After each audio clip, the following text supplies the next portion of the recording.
I'm here with Joanna from SOKO Kenya. Before I start, I'll let Joanna introduce herself and a bit about SOKO Kenya. Belinda, thank you so much for inviting me to have this conversation with you. So I'm the founder of SOKO Kenya. I'm from the UK. I moved here 15 years ago with the vision to create a place for brands to feel proud of where their clothes are made, where there's transparency in the supply chain. And 15 years ago I started with 4 people in basically someone's shed, and we're now a team of 160.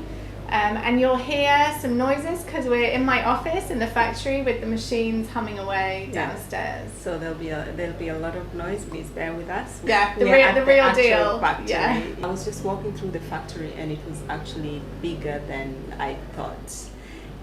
How do you manage now a bigger team comparing to the 4 people before? How do you manage the whole team?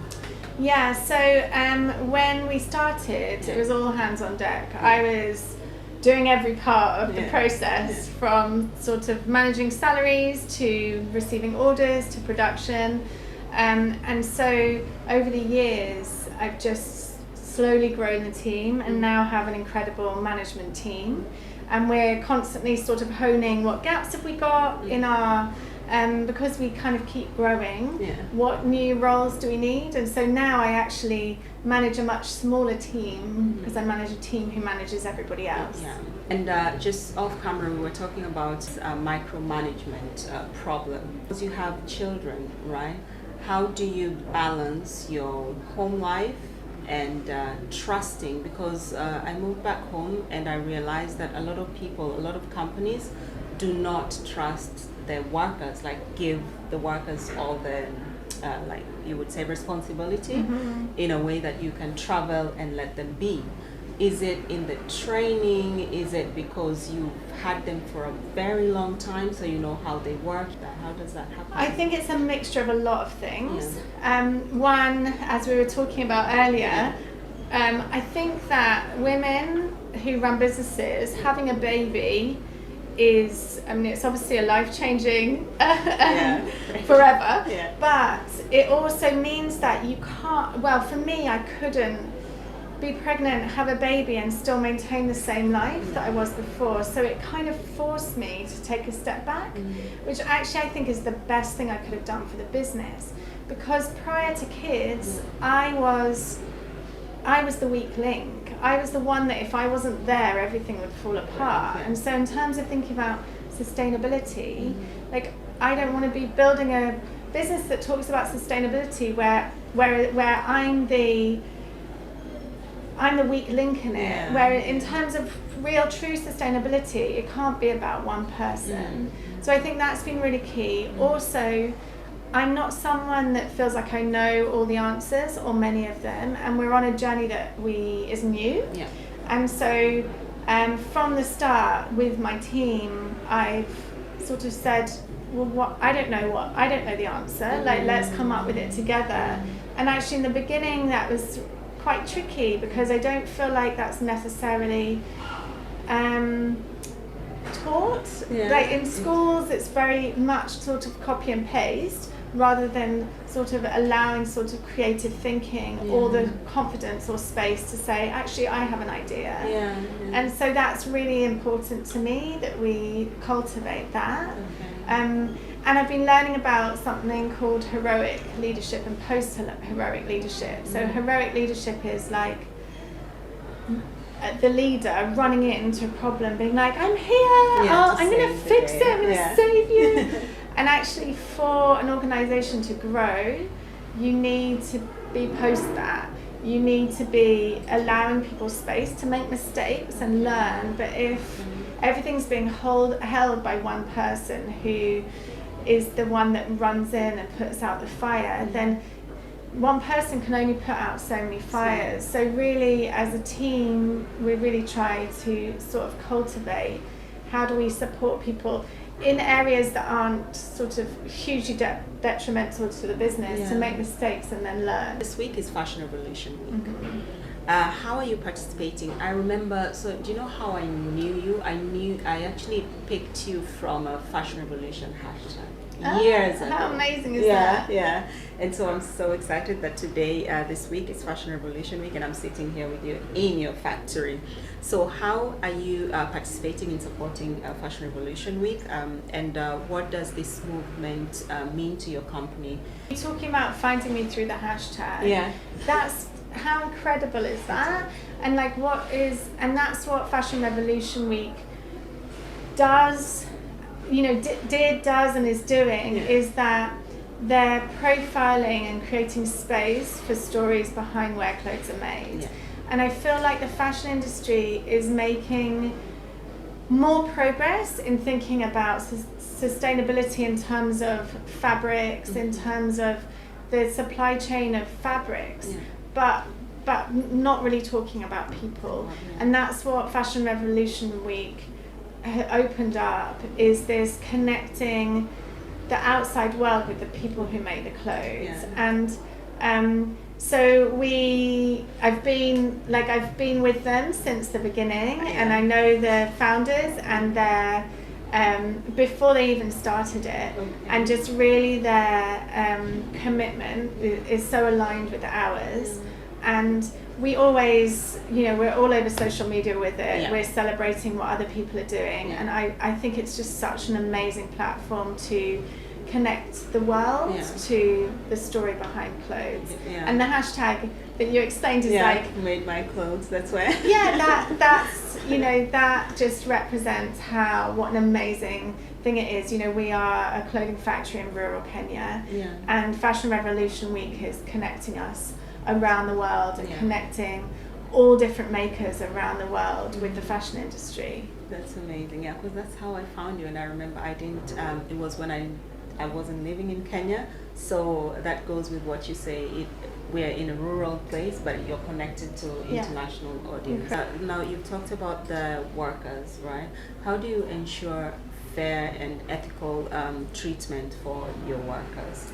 And how could you elaborate human rights policies in your workplace? Yeah, so I think for us, one thing that is really important to share is that I started 15 years ago grounded in these values of how we could use the fashion industry as a force for good, how we could use the fashion industry as a vehicle for creating positive change, solid jobs that support people to lift themselves and their families out of poverty. So, and we've grown a lot, but those values have remained really core to who we are. But what that looks like practically is that we have a very clear, very detailed employee manual that lists every policy kind of under the sun, from maternity to sort of freedom of association. If we're thinking about, so a lot of our code of conduct has been based on the Ethical Trade Initiative International Code of Conduct. And we also, as well as sort of having those things ourselves, we've also a part of SEDEX and have had the SMETA audit, which looks at environmental, social compliance. And there are a number of areas where we were profiled as good practice for what we do kind of above the minimum. So in terms of kind of human rights or what we're doing, we're really committed to paying a living wage and looking at all the areas other than just creating a job that we can support our employees to reduce the struggle to be a formal employee in the workplace, especially thinking about women.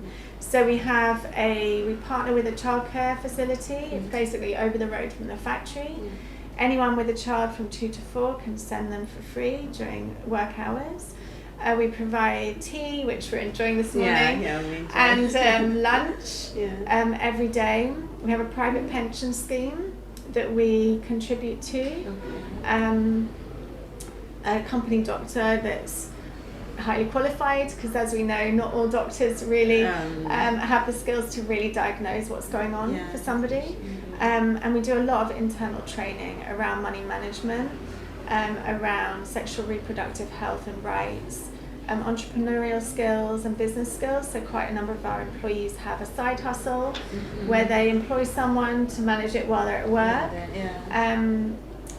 So there's another part that's really important as well is we have a staff committee that's elected by the team that meet monthly and feedback so we've got an anonymous suggestion box.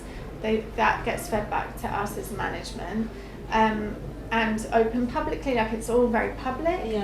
And so any concerns, suggestions, or positive things are fed back to us, and we look at how we can make those changes.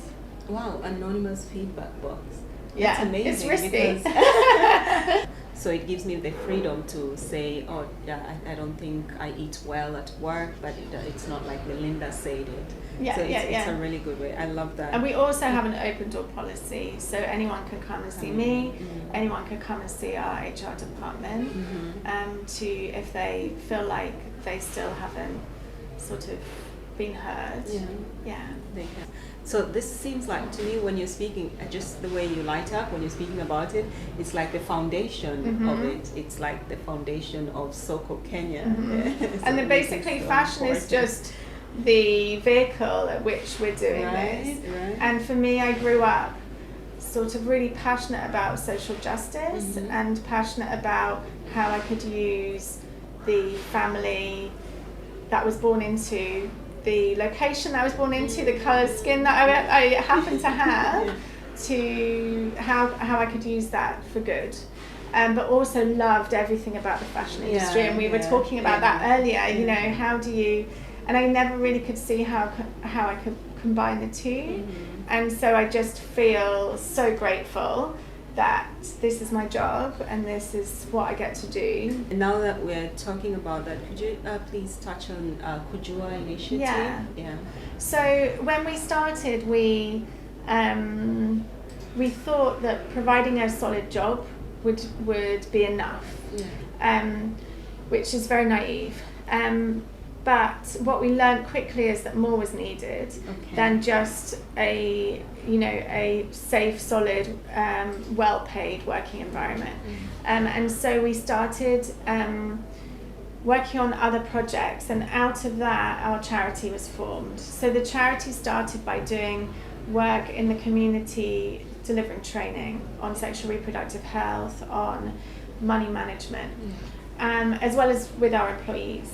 And we were finding in the community that we were training women in their 30s who were with children, who had had children, and their feedback that they were giving us was, I wish that you'd reached me earlier. I wish that I had this knowledge and skills and confidence in myself before life had carried me away. Many of them are single mothers, many of them with very limited education, also with health challenges such as HIV. And so as a team, we started looking at what does it look like to reach these women before? And we learnt that, and I think we all know that in schools around the age that girls go through puberty, attendance drops, what are they called? Grades drop, and confidence dropped. And so we looked at what is that about, and there were a huge number of factors. One basic one is that a lot of girls, so they say 1 million girls a month in Kenya miss school due to lack of access to sanitary pads, to any sort of menstrual product. So girls were staying home because they didn't have what they needed, and there was no space for them to talk about that, and there was fear of leaking through their clothes and being shamed at school without really the support from parents or teachers or their peers. So we looked at, we have a factory, we're making clothes, can we take offcuts and make beautiful products, reusable sanitary pads, because the other challenge is that washable and disposable pads are distributed by the government, by NGOs, but you need a minimum a pack a month, and that's a big commitment from any organisation or government to support on. So we designed a sanitary pad, and that came under our Project Kujuwa initiative. So Kujuwa meaning knowledge in Kiswahili. So we work with 8 schools surrounding the factory, and each girl receives a pack, which includes pads, underwear and soap.